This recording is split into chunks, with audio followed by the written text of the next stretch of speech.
Cancelled. Schweezy. All right. I saw the new Elvis movie, and I want to talk about it. I don't really have anything that I'm not going to, like, review the movie or, like, go over my thoughts on the movie or anything. I thought I'd try something a little different today.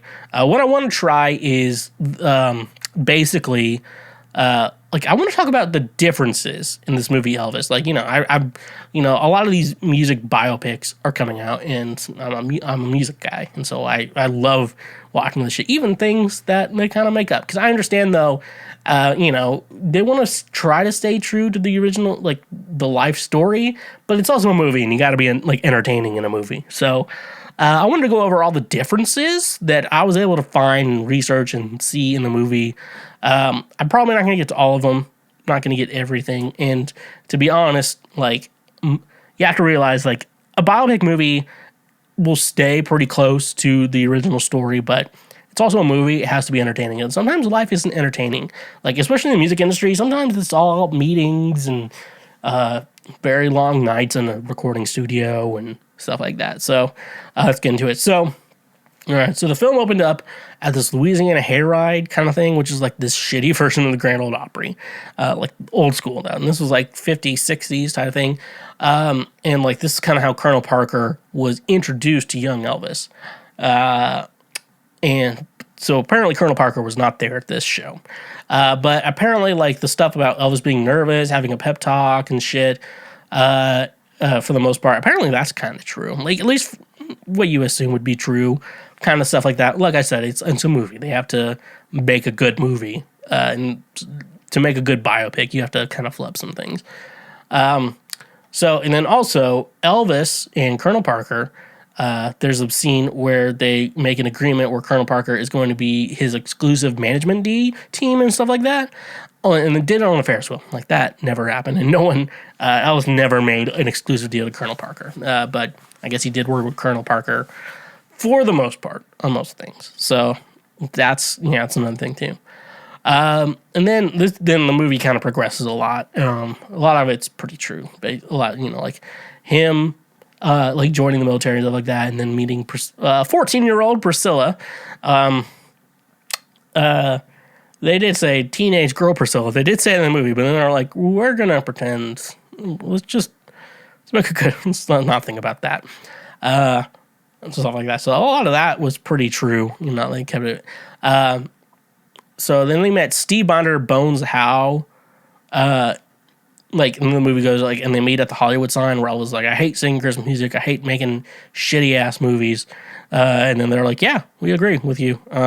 We want to make your career good for this new comeback special. They had that meeting in, like, an office. They didn't have that meeting at the fucking Hollywood sign. That would just be fucking crazy.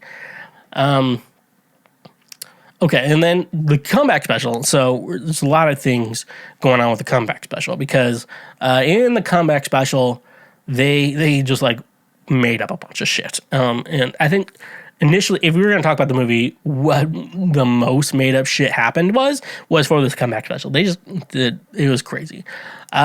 So like they make it in the movie that the Colonel wants Elvis to do a bunch of Christmas songs, like Here Comes Santa Claus and stuff like that. And Elvis is like, I really don't want to have to do this shit. And it's like a whole feud and stuff like that. And like, we're going to lose sponsors. It's going to be a really bad thing.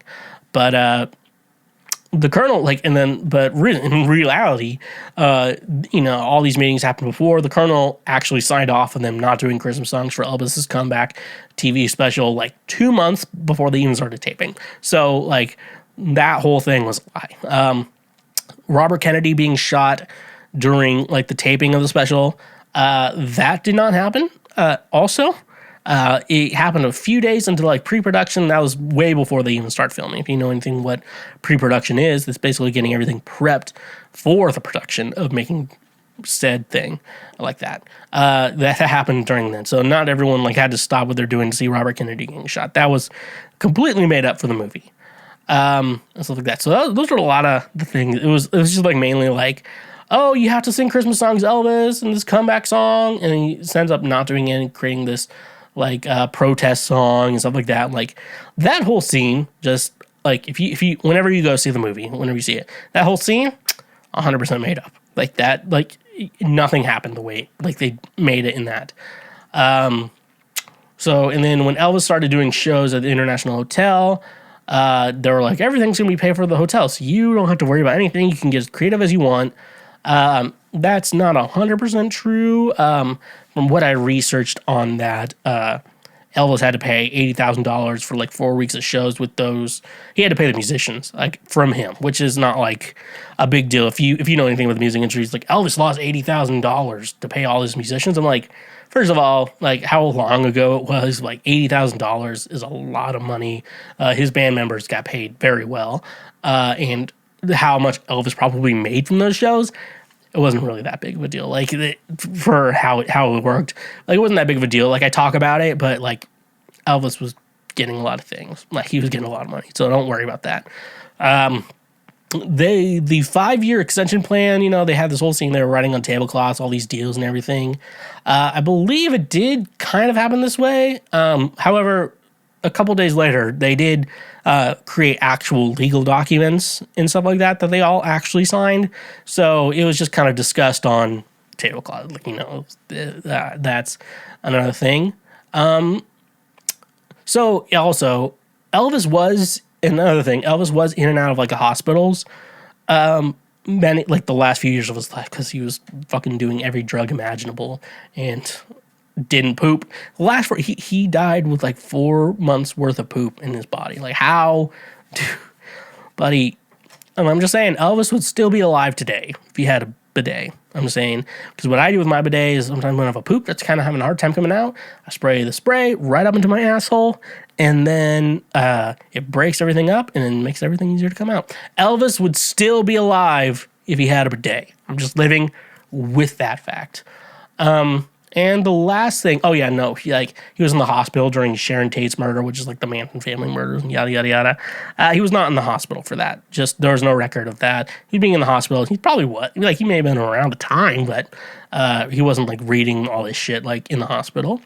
Finally, he never fired the colonel on stage like in Vegas during like a rant, and then like he had a breakdown and but he did have a rant apparently one time where there's a guy in the kitchen staff that Elvis really liked, and the hotel fired that guy, and Elvis did have a rant about the hotel about that. Like he was not very happy about that. So yeah, those are all the things I did find. I probably missed a bunch. So if you have anything else, please leave us a comment to let us know what I missed, because I actually am very interested, like what the movie got wrong versus right. I didn't try to go into anything about the, how Elvis, quote unquote, stole black music or used black music. That's a whole history lesson in itself. I didn't want to get into that today. I am aware of it, and it's music history. Like you can have feelings about it, but history is what history is, and stuff like that. You just kind of have to report it, learn from it, and be a better person. Remember, that's the whole point of history. So hope you like that. Yeah, that's all the difference I found in the movie. Go watch the movie. I really liked it. It is very long, but I really liked it. So y'all go check it out, I guess. Yeah. Hey, you just finished one of the many, many highlights from Cancel Schweezy. We got plenty more on the channel, so make sure you hit that subscribe button, and if you like what you just watched, go ahead and smash that like button as well. Go subscribe for more so we can teach you how to be a better human in our world. So, yeah, stay awesome.